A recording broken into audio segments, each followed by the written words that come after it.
ఏ దేశం తమ స్వాతంత్రానికి భంగం కలిగేలా కృతజ్ఞత చూపదని మహారాష్ట్ర మాజీ గవర్నర్ విద్యాసాగర్ రావు అన్నారు. హైదరాబాద్ బాగ్లింకంపల్లిలోని సుందరయ్య కళానిలయంలో కృష్ణప్రసాద్ 21వ సెంచరీ ఐఏఎస్ అకాడమీ ఆధ్వర్యంలో ఐఏఎస్ టాపర్ కు సన్మానం చేశారు. సివిల్స్ లో ప్రిపేర్ అయ్యి ఐఏఎస్ చదువుకునే ప్రతి ఒక్కరూ దేశ భవిష్యత్తుకు ఉపయోగపడాలని అన్నారు. మీరందరూ మన డిగ్నిటీని కాపాడుకుని ముందుకు సాగాలని సూచించారు. భారతదేశం ముందుకు సాగుతుందని, ప్రపంచంలో ఉత్తమ ఆర్థిక దేశంగా అన్ని రంగాల్లో పురోగతి సాధ్యమవుతుందని అన్నారు. యువ ఐఏఎస్లు తమ పునాదులను విస్మరించకుండా సమాజ అభివృద్ధికి కృషి చేయాలని రాష్ట్ర శాంతి భద్రతల డీఐజీ మహేష్ భగవత్ అన్నారు. ఐఏఎస్ కు సిద్దమవుతున్న అభ్యర్థులు సమయపాలన పాటించాలని ఆయన సూచించారు. ఏ రోజుకు ఆ రోజు సివిల్ సర్వీస్ పరీక్ష విధానం కఠినతరంగా మారుతుందని, అందుకు అనుగుణంగా అభ్యర్థులు నిర్మాణాత్మక ప్రణాళికలతో పరీక్షలకు సిద్దం కావాలని కూడా సూచించారు.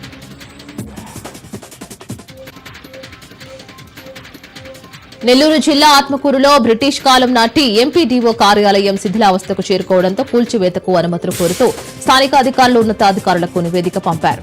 ఎంపీడీఓ కార్యాలయాన్ని కూల్చివేయడానికి ఉన్నతాధికారులు అనుమతులు ఇస్తూ పూర్తివేతకు 1,68,000 నిధులు మంజూరు చేశారు. ఇంతవరకు బాగానే ఉన్న పంచాయతీరాజ్ అధికారుల పర్యవేక్షణలో కూల్చివేయాల్సిన భవనాన్ని సెలవు దినమైన ఆదివారం రోజు అధికారుల పర్యవేక్షణ లేకుండా స్థానిక అధికార పార్టీ నేతలు కూల్చివేసి విలువైన కలప సంపదను దోచివేశారట. వాస్తవానికి విలువైన కలపను వేలం ద్వారా విక్రయించాల్సి ఉండగా పంచాయతీరాజ్ అధికారుల సహకారంతో ఎలాంటి వేలం లేకుండానే అధికార పార్టీ స్థానిక నేతలు దోచుకు వెళ్లడంపై ఆగ్రహం వ్యక్తం చేస్తున్నారు. ఇలాంటి ఘటనలు మళ్లీ జరగకుండా అధికారులు గట్టి చర్యలు తీసుకోవాలని పట్టణవాసులు కోరుతున్నారు. మహబూబాబాద్ జిల్లా చిన్నగూడూరు మండలం దుండతాండాలో బ్లాస్టింగ్స్ కలకలం రేపుతున్నాయి. ఈ బ్లాస్టింగ్స్ తో ప్రజలు బంబేలెత్తుతున్నారు. అధికారులు మాత్రం మామూలు మత్తులో ఉన్నట్లు స్థానికులు ఆరోపిస్తున్నారు. ప్రభుత్వం నిషేధించిన ప్రమాదకరమైన జీనాన్-6 మత్తు పదార్థాలతో ప్రకృతి సహజంగా ఏర్పడిన గుట్టలను గుల్లగుల్ల చేస్తున్నారని ఆగ్రహం వ్యక్తం చేస్తున్నారు. ఇప్పటికైనా అధికారులు స్పందించి అక్రమ బ్లాస్టింగ్ ని అరికట్టాలని స్థానికులు కోరుతున్నారు. విజయవాడ శాతవాహన కాలేజీని రక్షించాలని అంటూ విద్యార్థి సంఘాలు ఆందోళనకు దిగాయి. విజయవాడ చుట్టగుంట ప్రాంతంలోని శాతవాహన కాలేజీ వద్ద విద్యార్థి సంఘాల నేతలు నిరసన తెలిపారు. కార్యక్రమంలో భాగంగా ప్రభుత్వానికి వ్యతిరేకంగా నినాదాలు చేశారు. నిరసనలో భాగంగా విద్యార్థి సంఘాల నేతలు కాలేజీ గేటుకెక్కి కాలేజీ ఆవరణలోకి వెళ్లే ప్రయత్నం చేశారు. దీంతో పోలీసులు అడ్డుకోవడంతో ఉద్రిక్తత వాతావరణం నెలకొంది. పోలీసుల స్థలంలోనే కాలేజీ తిరిగి నిర్వహించే వరకు తమ ఆందోళనను కొనసాగిస్తామని విద్యార్థి సంఘాల నేతలు హెచ్చరించారు.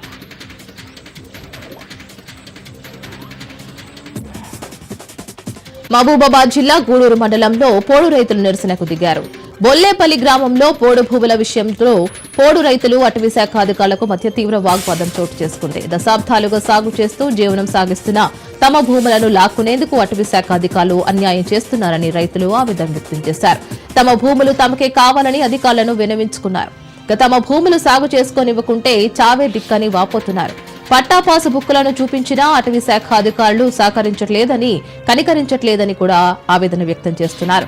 ప్రభుత్వమే తమను ఆదుకోవాలని వేడుకుంటున్నారు.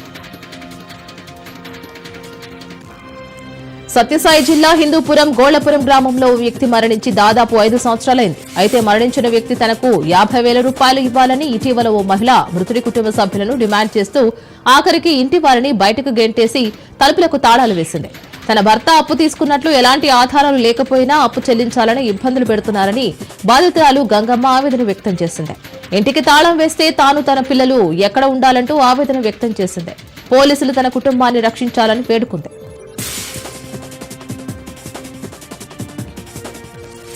ఉపాధ్యాయుల బదిలీలో వెబ్ విధానాన్ని రద్దు చేయాలని ఉమ్మడి కడప జిల్లా ఉపాధ్యాయ సంఘాలు డీఈఓ కార్యాలయం ఎదుట ధర్నా నిర్వహించారు.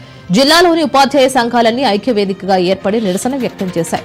సాధారణంగా హెడ్ మాస్టర్లు, ఇతర సిబ్బంది ట్రాన్స్ఫార్మర్లతో బదిలీలు వెబ్ విధానంలోనే అంగీకరించామని అన్నారు. అయితే సెకండ్ గ్రేడ్ టీచర్లు అధిక సంఖ్యలో ఉన్నందువల్ల అది సాధ్యం కావడం లేదని తెలిపారు. ఉమ్మడికి కడప జిల్లా వ్యాప్తంగా ఎన్జీటీలు 2,400 మంది ఉన్నారని, వీరిలో 2,000 మందికి కంపల్సరీ బదిలీలో ఉండగా కేవలం 400 మంది మాత్రమే ఆప్షన్లో ఉన్నారని తెలిపారు. వీరికి ఆన్లైన్లో నమోదు చేసుకోవడం సాధ్యం కాకపోగా గంటల తరబడి ఎదురు చూడాల్సి వస్తుందని అన్నారు. రాష్ట్ర ప్రభుత్వం అధికారంలోకి రాకముందు ఒక మాట, వచ్చాక మరో మాట మాట్లాడడం సబబు కాదని అన్నారు. టీచర్ల బదిలీలో వెబ్ విధానాన్ని రద్దు చేసి మాన్యువల్ విధానాన్ని అంగీకరించాలని విజ్ఞప్తి చేశారు. నిర్మల్ జిల్లా ఖానాపూర్లో మైనర్ బాలికకు అదే గ్రామానికి చెందిన గంగాధర్కు వివాహం జరుగుతుందని 1098 హెల్ప్ సెంటర్ కు ఫోన్ కాల్ వచ్చింది. ఇక గుర్తు తెలియని వ్యక్తి ఫోన్ చేయడంతో చైల్డ్ మ్యారేజ్ ప్రొటెక్షన్ అధికారులు వచ్చి 2 కుటుంబాలతో మాట్లాడారు. అమ్మాయికి 18 సంవత్సరాలు ఉండాలని, ఆధార్ కార్డు, ఎస్ఎస్సీ మెమో ఆధారంగా ఇంకా 14 నెలలు తక్కువగా ఉందని వివాహం చేయొద్దని కూడా హెచ్చరించారు. ఇక మైనర్ కి వివాహం చేస్తే కఠిన చర్యలు తీసుకుంటామని గ్రామస్తులతో లిఖితపూర్వకంగా లేఖ రాయించుకున్నారు. వేములవాడ రాజన్న ఆలయంలో పనిచేస్తున్న కింది స్థాయి ఉద్యోగులకు అధికారులు అంటే భయం లేకుండా పనిచేస్తున్నారు. ఇదేమిటని ప్రశ్నిస్తే ఎవరికి చెప్పుకుంటావో చెప్పుకో అని నిర్లక్ష్యంగా సమాధానమిస్తున్నారు.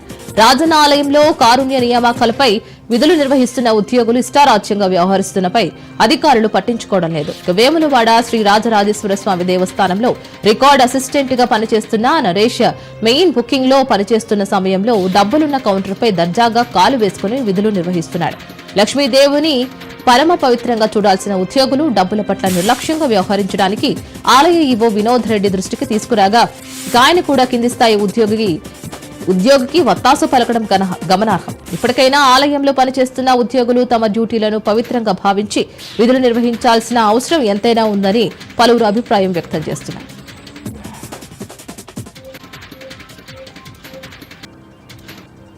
తిరుపతిలో వైసీపీ నేతల దాడులు రోజు రోజుకి మితిమీరిపోతున్నాయి. 3 రోజుల క్రితం ఓ ప్రైవేటు పంచాయతీలో ఓ వ్యక్తిని వైసీపీ నేత చైతన్య యాదవ్ అనుచరులు తమ దుకాణంలో చితకబాదారు. బాధితుడు గాలి మోహన్ రావును ఆర్థిక లావాదేవీల కారణంగా చితకబాదారు. గ్రామంలో మోహన్ రావు ప్రారంభించిన కారు స్పేర్స్ కంపెనీలో చైతన్య కూడా వాటా ఇచ్చారు. అయితే వాటాకు సంబంధించిన మొత్తాన్ని క్లియర్ చేశారు. అయినా కారు స్పేర్స్ లో ఆదాయం వస్తూ ఉండడంతో చైతన్య జీర్ణించుకోలేక దాడికి దిగాడు. ఆదాయంలో వాటా ఇవ్వాలని వాగ్వాదానికి దిగాడు. మోహన్ రావు ఒప్పుకోకపోవడంతో దాడికి పాల్పడ్డాడు. బాధితుడు పోలీసులకు ఫిర్యాదు చేయడంతో కేసు నమోదు చేసుకుని దర్యాప్తు చేపట్టారు.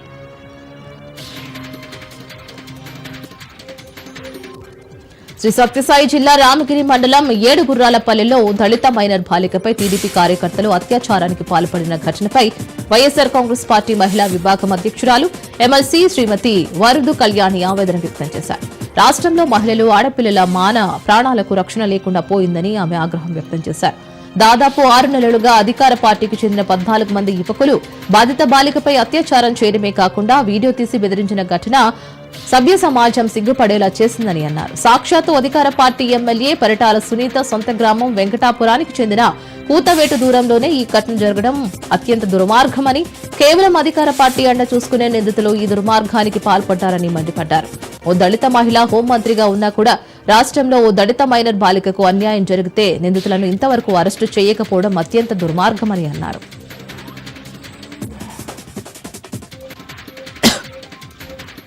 అల్లూరు సీతారామరాజు జిల్లా మోతుగూడెంలో విషాదం చోటు చేసుకుంది. విహారయాత్రకు వచ్చిన అభిలాష్ అనే యువకుడు నదీ ప్రవాహంలో గల్లంతయ్యాడు. దేవరపల్లి గ్రామం నుంచి 30 మంది పర్యాటకులు విహారయాత్రకు సీలేరు నది వద్దకు వెళ్లారు. నదిలో తక్కువ నీరు ఉందని నది మధ్యలోకి వెళ్లారు. కానీ ఒక్కసారిగా నదీ ప్రవాహం పెరగడంతో 5 పర్యాటకులు నదిలో చిక్కుకున్నారు. వీరిలో అభిలాష్ అనే యువకుడు నదీ ప్రవాహంలో కొట్టుకుపోయాడు. మిగిలిన 4 నదిలోని రాళ్లపైకి ఎక్కి ప్రాణాలు కాపాడుకున్నారు. సమాచారం అందుకున్న పోలీసులు స్థానికుల సహాయంతో 4 పర్యాటకులను తాళ్ల సహాయంతో బయటకు తీసుకొచ్చారు. గల్లంతైన యువకుడి కోసం పోలీసులు గాలింపు చర్యలు చేపట్టారు. అయితే వారం రోజుల క్రితం కూడా ఇదే ప్రదేశంలో 5 పర్యాటకులు నదిలో చిక్కుకున్నట్లు అధికారులు బోర్డులు కూడా ఏర్పాటు చేయకపోవడంతోనే ప్రమాదాలు పునరావృతం అవుతున్నట్లు స్థానికులు చెబుతున్నారు. సోషల్ మీడియా వేదికగా పాలకొండ ఎమ్మెల్యే నిమ్మక జయకృష్ణపై అనుచిత వ్యాఖ్యలు చేసిన వ్యక్తిని అదుపులోకి తీసుకున్నట్లు పాలకొండ సిఐ చంద్రమౌళి తెలిపారు. భూమిని మండలం సోలికిరి గ్రామానికి చెందిన జామి వెంకటేష్ వృత్తిరీత్యా కార్ డ్రైవర్ గా పనిచేస్తున్నాడు. ఖాళీ సమయాల్లో ఇన్స్టాగ్రామ్ కు బానిసై తన స్నేహితుడు పోస్ట్ చేసిన పాలకొండ ఎమ్మెల్యే నిమ్మక జయకృష్ణ వీడియోకు అత్యంత అమానుష రీతిలో కామెంట్ చేశాడు. దీంతో ఉమ్మడి శ్రీకాకుళం జిల్లా సంయుక్త కార్యదర్శి అయిన వజ్రగడ రవికుమార్ పాలకొండ పోలీస్ స్టేషన్లో కంప్లైంట్ చేశాడు. దీనిపై విచారణ చేపట్టిన సీఐ చంద్రమౌళి ఆధ్వర్యంలోని ప్రత్యేక బృందం నిందితుడిని ఇన్స్టాగ్రామ్ అకౌంట్ ఆధారంగా దర్యాప్తు చేపట్టి అదుపులోకి తీసుకున్నారు.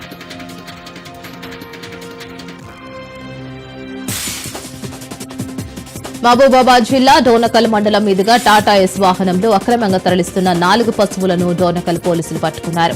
డోర్నకల్లో పెట్రోలింగ్ నిర్వహిస్తూ ఉండగా గొల్లచెర్ల నుంచి లింగాల వైపు వెళుతున్న టాటా ఎస్ వాహనాన్ని ఆపి తనిఖీ చేశారు. అందులో 4 పశువులు ఉన్నట్లు గుర్తించామని ఎస్ఐ ఉమా తెలిపారు.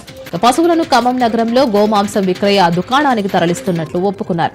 నిందితులు కురపి మండలం లింగెత్తాండాకు చెందిన రాజు, సతీష్ ను అదుపులోకి తీసుకుని కేసు నమోదు చేసినట్లు తెలిపారు. అల్లూరు జిల్లాలో విషాదం చోటు చేసుకుంది. ఈత సరదా 3 చిన్నారులను బలి తీసుకుంది. డొమ్రిగూడ మండలంలో ఉన్న చెరువులో చిన్నారులు భానుతేజ, సాయి కిరణ్, సుశాంత్ ఈతకు వెళ్లారు. చిన్నారుల మృతితో గ్రామంలో విషాద ఛాయలు అలుముకున్నాయి. ఘటన స్థలానికి చేరుకున్న పోలీసులు కేసు నమోదు చేసుకుని దర్యాప్తు చేపట్టారు.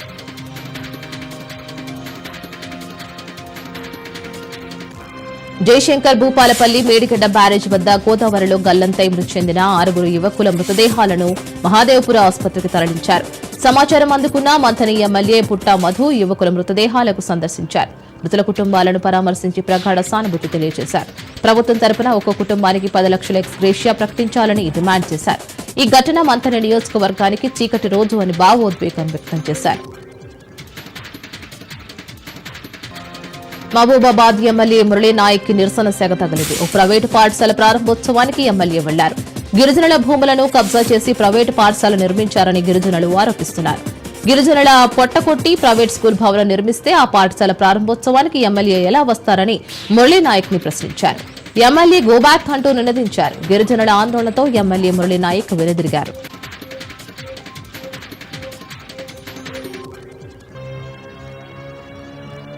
తెలంగాణ కాంగ్రెస్ ప్రభుత్వం అధికారంలోకి వచ్చిన తర్వాత మహాలక్ష్మి పథకాన్ని ఎంతో ప్రతిష్టాత్మకంగా ప్రారంభించింది. ఈ నేపథ్యంలో మహిళలకు ఉచితంగా బస్సులో ప్రయాణం కల్పిస్తున్నారు.